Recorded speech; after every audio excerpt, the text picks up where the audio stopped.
What's going on, guys? Welcome to Everything Always. My name's Michael Roman, aka All Fires. Now that we're squarely into June with Across the Spider-Verse's release just behind us, there's still some reveals to come this month, like the first look trailer for Kraven apparently dropping before July, and of course, Marvel putting out Secret Invasion on Disney Plus in just a couple of weeks. But being in June means we're less than 2 months away from the big reveals coming at San Diego Comic-Con in July, where, if all the actors aren't on strike starting July 1st, we assume there'll be the normal presentation at Hall H, and of course, a bunch of first look footage and trailers. Now, speaking of which, there's one that we're still all waiting for in Loki Season 2, a trailer we probably would have gotten already this year, considering they showed us first looks and frames to promote Disney Plus late last year, if it weren't for the transpirings earlier this year surrounding Jonathan Majors and an alleged assault. There were a ton of rumors surrounding what Marvel and Disney would look to do with the actor, considering they were one of the only official sources who haven't come out and split ways with him, even though his lack of involvement in all of their promotion this year has been rather telling, which led to the most recent report, and coming from Alex Perez over at the Cosmic Circus in some 18 days ago, that indeed Marvel and Disney had reshot parts of Loki Season 2 because of Jonathan Majors' legal issues. And although he didn't specifically say so,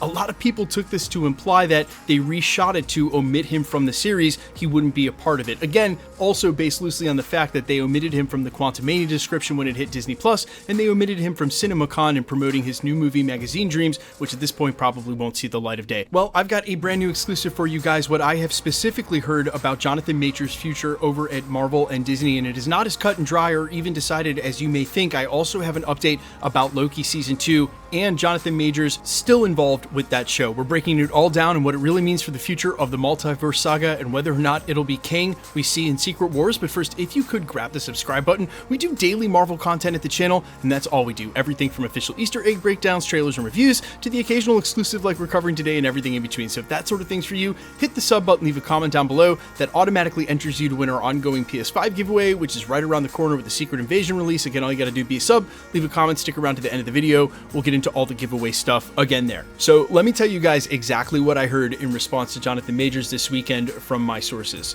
I was told that whatever scenes were shot as a part of Loki Season 2 involving Jonathan Majors as either a Kang variant or Victor Timely, as we saw in the post-credit scene for Ant-Man and the Wasp: Quantumania, were not reshot because of his alleged assault in March, and rather, any scenes that were included in Loki Season 2 will still be included in Season 2. Now, this doesn't debunk what Alex said. They could have reshot other parts and or changed how they edited them. I'm just being told that whatever he shot at this point that's involved in the episodes will still be a part of the series, so expect to see Jonathan Majors in Loki Season 2, according to my sources. The second thing I was told was that Marvel Studios and Disney have yet to make a decision on whether or not they will keep the actor as Kang, and that they have no plans to make that decision in any time soon. So for the sake of clarity, I'm going to tell you guys that is what I have heard. That's where that ends. The rest of this video is speculation based on that, but I think there's a very loud and very clear support for this information in the fact that everybody else did cut ties with him. His management, his PR, even some of the films that he had set to come out or things he was going to do got scrapped. Marvel and Disney have been the only and huge official company that haven't said a word, not only didn't cut ties with him, but haven't issued an official statement of any kind. Now, you may call his complete omission from any of their promotion for the first 6 months of this year pretty telling in and of itself, and I will admit, it does reveal that they don't exactly want to put him at the forefront of anything, and you can't blame them, but I also think you need to commend them the fact that they've decided to do the opposite of what they did with Johnny Depp and James Gunn, and not immediately pull the string in cutting ties with the actor, where maybe this time it was justified, but let the legal process play out and then make your decision based on that.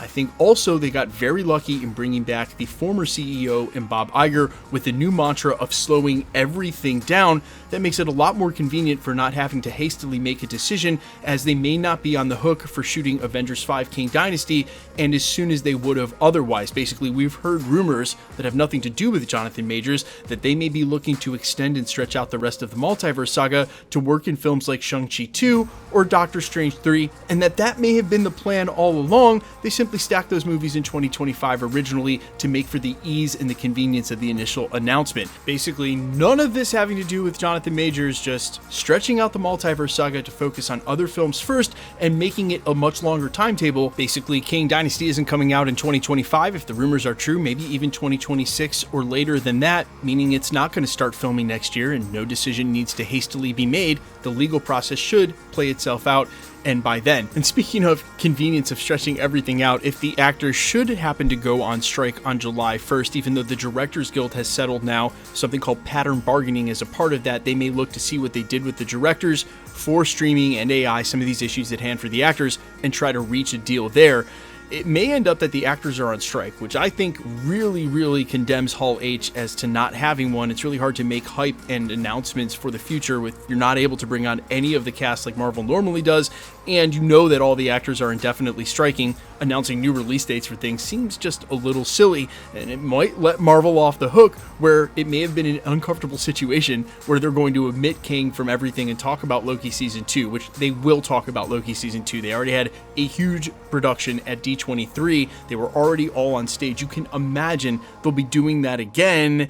And then if they were omitting Jonathan Majors, you can also think that would be a little awkward. Well, if there isn't a Hall H at all, they'll be off the hook for this, giving them even more time to make a decision. Well, okay, I'm sort of making it sound like I want this to happen. I do not want this to happen. I obviously am glad that the directors worked it out. I hope that the writers can work it out sometime soon and that they get everything they're asking for. I think there's certainly a lot of pertinent issues like AI and like streaming, their cut of it, that need to be worked out. Hopefully the writers will have it worked out soon and we will get a Hall H in a D23.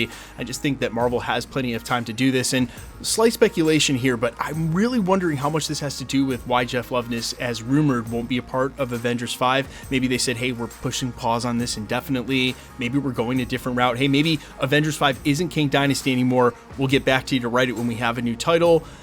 But we're going to have to find out the backstory on this. I think unfairly a lot of people were excited, Jeff Loveness, at the prospect of him maybe not writing Avengers 5 Kang Dynasty anymore. I think Jeff Loveness has already proven himself as a writer, and really what Ant-Man suffered and when it suffered were for community rewrites. That the fact that that movie was as entertaining as it was is actually a testament to Jeff Loveness's writing, not the opposite. He can't undo a million rewrites that make a movie not make sense. It's not his fault that some of the CGI and the scenes didn't get done and they had to cut those short and make the dialogue not make sense. It's really what we used to accuse Warner Brothers of when they were making a debacle of the Justice League and what Zack Snyder was doing for them. I can't believe this has started to plague what we've heard from what's going on with Marvel. But when you see a movie like Ant-Man that is as good as it is, it's not the writer's fault. That's actually what the writer did. The good parts are Jeff Loveness. The parts that don't make sense, those are the community rewrites. Guys, let me know all your thoughts, though, down below. How hyped you are for Loki Season 2 and who you ultimately think the villain is, even though it seems like it would have been Jonathan Majors or Kang. Now it seems like it's not, that there is a different villain involved, especially if they're going to be able to just leave his scenes in there and it not be a big deal. I am all ears. Quickly, let's get into the giveaway stuff before I let you go. All right, we are still giving away PlayStations at the channel. The next one is right around the corner with the release of Secret Invasion, which is just weeks away at this point. If you want to be entered to win, all the same rules apply. Hit the subscribe button, then leave a comment down below. Because it's truly random, the more videos you comment on, the better chance you have of winning. All winners will be announced at the end of videos, same way we're doing here. The best way to keep up with the content has always been to hit the notification bell with all notifications turned on, and as always, if you like today's video, I'd appreciate it if you'd hit the like button. My name's Michael Roman. Find me on Instagram and Twitter at @I'mFires. Find me on all platforms with original music under the name All Fires. I appreciate you guys checking out the channel. Stick around. We'll be posting again real soon.